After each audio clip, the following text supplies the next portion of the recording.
नमस्ते। मैं आज बात कर रहा हूँ इस देश के मामले में। देश यानी भारत, नेशन स्टेट इंडिया, एक राष्ट्रीय स्वयंसेवक संघ जो 99 साल पुरानी संस्था है, उसके एक बहुत बड़े नेता भैयाजी जोशी, जो टॉप के 3 नेता हैं आरएसएस में, उनमें से एक भैयाजी जोशी हैं। उन्होंने कल 6 मार्च 2025 को एक बयान दिया बम्बई में कि जो लोग बम्बई में हैं उनको मराठी भाषा सीखने की ज़रूरत नहीं है। No necessity to learn Marathi language. इस पर बवाल हो गया। क्यों? जो बम्बई है वो महाराष्ट्र का हिस्सा है, और जो ये 1956 में भाषा के हिसाब से स्टेट बने थे, लैंग्वेज के हिसाब से स्टेट बने थे, तो उसमें महाराष्ट्र बना था। बाद में फिर, क्योंकि महाराष्ट्र में 2 लैंग्वेज थी बल्कि 3 थी, कोंकणी, मराठी और गुजराती। गुजराती की लिपि है, स्क्रिप्ट है लिखने के लिए। मराठी की कोई स्क्रिप्ट नहीं है, वो देवनागरी में लिखी जाती है, नागरी लिपि में लिखी जाती है, क्योंकि उसकी अपनी तो लिपि है नहीं, स्क्रिप्ट है नहीं, तो इसलिए नागरी में लिखना पड़ता है। कोंकणी लैंग्वेज जो है कोस्टल इलाके में है, उसका मुझे कुछ ज़्यादा ज्ञान नहीं है, तो इसके ऊपर बवाल हो गया। क्यों? क्योंकि हिंदी थोपने वाली बात है। अब सारे जो 5 स्टेट्स हैं, तमिलनाडु, केरला, कर्नाटका, तेलंगाना, आंध्र प्रदेश, ये 5 स्टेट जो है द्रविड़ियन स्टेट हैं। ये सब द्रविड़ियन जो कहलाते हैं, द्रविड़। और ये कभी भी इंडिया के दिल्ली से गवर्न नहीं हुए। अंग्रेजों के आने से पहले मुगल बादशाह जो थे वो भी हैदराबाद तक 4 बीबी से, औरंगजेब जो थे 4 बीबी से लड़ते लड़ते हैदराबाद में गोलकुंडा में मर गए। महाराष्ट्र में भी शिवाजी से लड़ते रहे। ये कभी भी इंडिया के पार्ट नहीं रहे, भारत के। इनकी भाषा, संस्कृति, identity, cultural and language, linguistic identity हमेशा से अलग रही है नॉर्थ इंडिया से।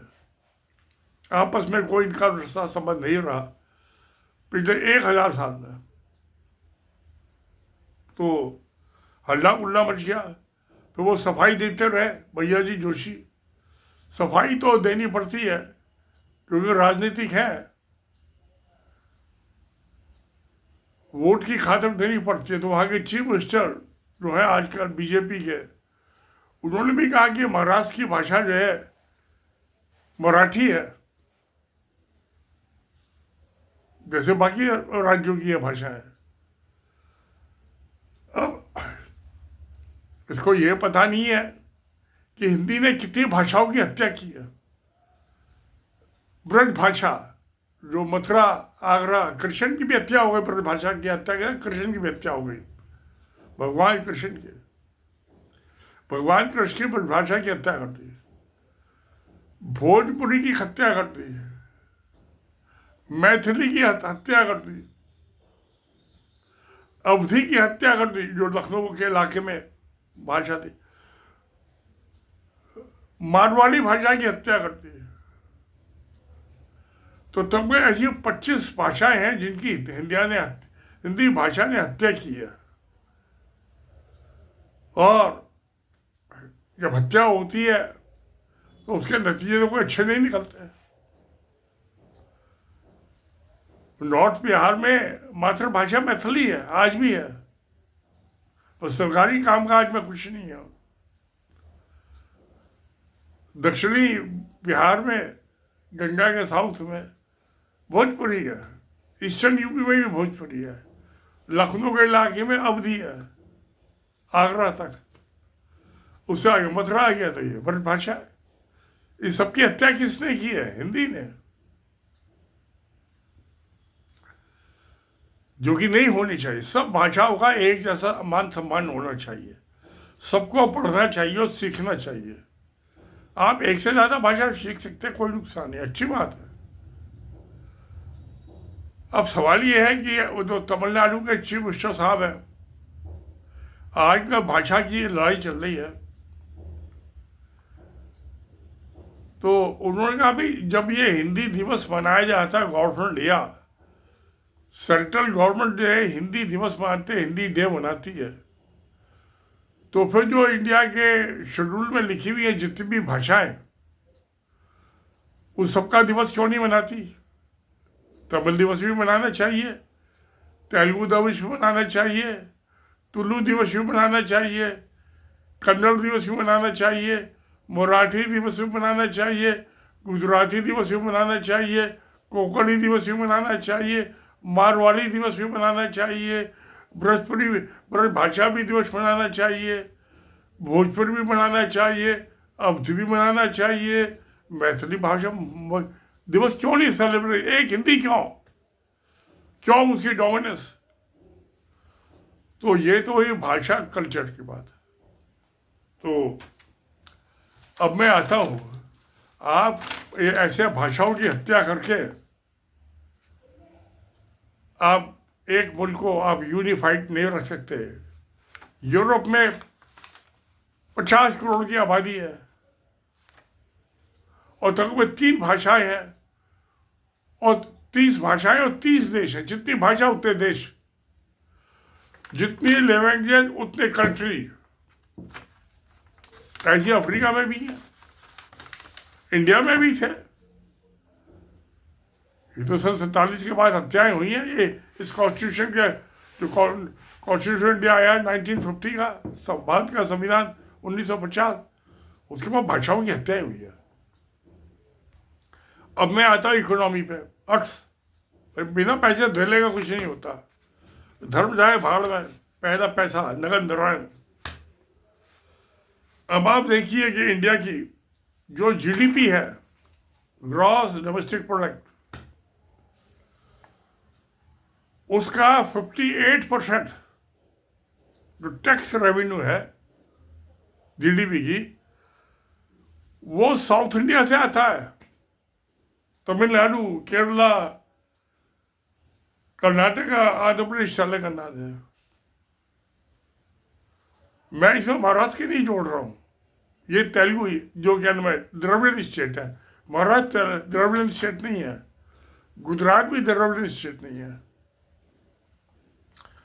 तो ये वह 5 स्टेट से 58% टैक्स रेवेन्यू आती है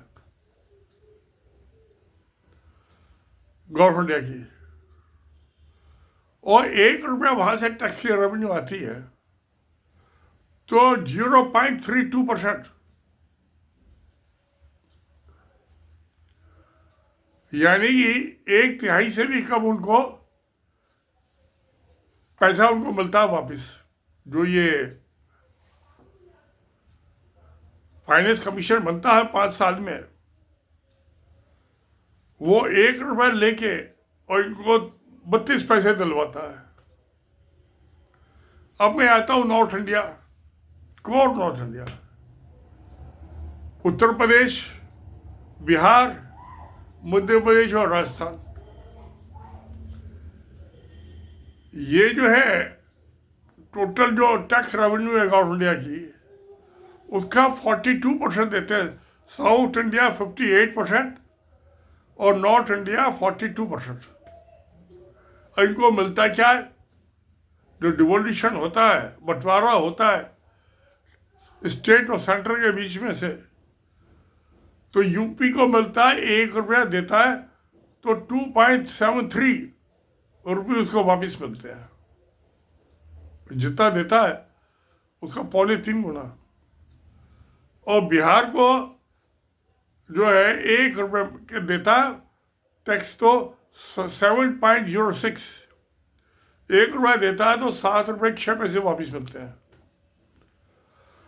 तो क्या ये साउथ इंडिया देता रहेगा, ये देना बैंक बन गया, और नॉर्थ इंडिया लेना बैंक बन गया, लेता रहेगा खाता रहेगा? एक कौन सा इंसाफ है? दो भाई ये तो बराबर का बनना चाहिए ना दोनों का। नहीं तो भैया तुम अपने रास्ते जाओ, मैं अपने रास्ते। तो डिवीजन,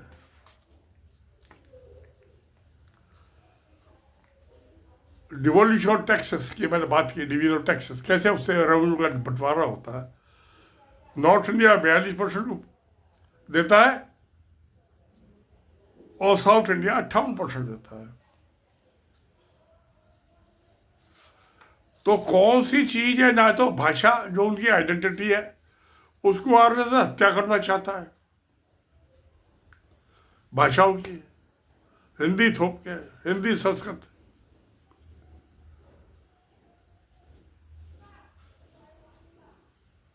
और जो पैसा देता है, जो टुकड़े देता है रोटी, उसी को काट खाने को आ रहे हैं। जो इनको थाली पर परोस के देता उसको काटने को आ रहे हैं कुत्ते की तरह से।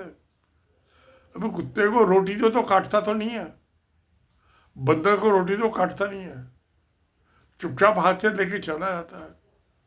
ये आरएसएस वाले तो काटने को आ रहे हैं, हत्या करने पे आ रहे हैं। तो प्यारे दोस्तों, एक कहाँ का इंसाफ है? क्या इससे इंडिया यूनिफाइड रह पाएगा? क्या ये संघ सरकार रह पाएगी? इतिहास बताता है, आज जो आप देखिए, जो 1945 के सेकेंड वर्ल्ड वॉर के बाद वर्ल्ड के मैप पे बने थे चेकोस्लोवाकिया, यूगोस्लाविया, सोवियत यूनियन, उनका कई नक्शों पे नाम निशान है क्या? मिट गए, खत्म हो गए, क्योंकि उससे पहले उन्हें प्यार मोहब्बत खत्म हो गई थी। जो एक्सप्लॉयटेशन करते हैं आप साउथ इंडिया को देना बैंक बना रखा आपने, और नॉर्थ इंडिया को लेना बैंक बना, ले भी रहे, खा भी रहे, काटने भी आ रहे हैं। तो प्यारे दोस्तों, कैसे चलेगी यूनिटी? अभी ये फाइनेंस कमीशन का फिर आएगा, अभी रिपोर्ट आई नहीं, पता नहीं क्या देते हैं। ये बजट जब पास होगा, उस मार्च चल रहा है, उसके बाद आसपास आएगी फाइनेंस कमीशन, वो पार्लियामेंट में पेश होगी कि कितना पैसा, जो टोटल सेंट्रल के गवर्नमेंट के पास पैसा आया, उसका डिवोल्यूशन कैसा होगा स्टेट के और सेंट्रल के बीच में, और गांव पंचायतों की और म्युनिसिपल बॉडी के बीच में भी। स्टेट फाइनेंस कमीशन बैठनी चाहिए, बनाते नहीं है, संविधान का उल्लंघन कर रहे हैं। रूरल फाइनेंस कमीशन में चाहिए, उसकी भी हत्या कर रहा है, उसका भी वो भी नहीं बनाती स्टेट गवर्नमेंट। दोनों ही मुजरिम है। तो दोस्तों, आप क्या सोचते हो कि आरएसएस जो है अपने 100वें साल में, अब अक्टूबर से चालू होगा उनका 2025 से, ये कि हिंदुस्तान जो यूनिटी है इसकी, इस पर कितनी चोट मारेगा, कितनी दफे का सर फोड़ेगा, और कितनी दफे इसका हत्या का प्रयास करेगा, पता नहीं। देखते क्या होता है। दोस्तों, आपकी क्या सलाह है? Please right in comment box. तो मुझे भी, अगर जो मैं कोई बात गलत कह रहा हूं तो उसको सुधार कर दूं, ठीक कर दूं। तो सत्य में जयते। नमस्कार, धन्यवाद।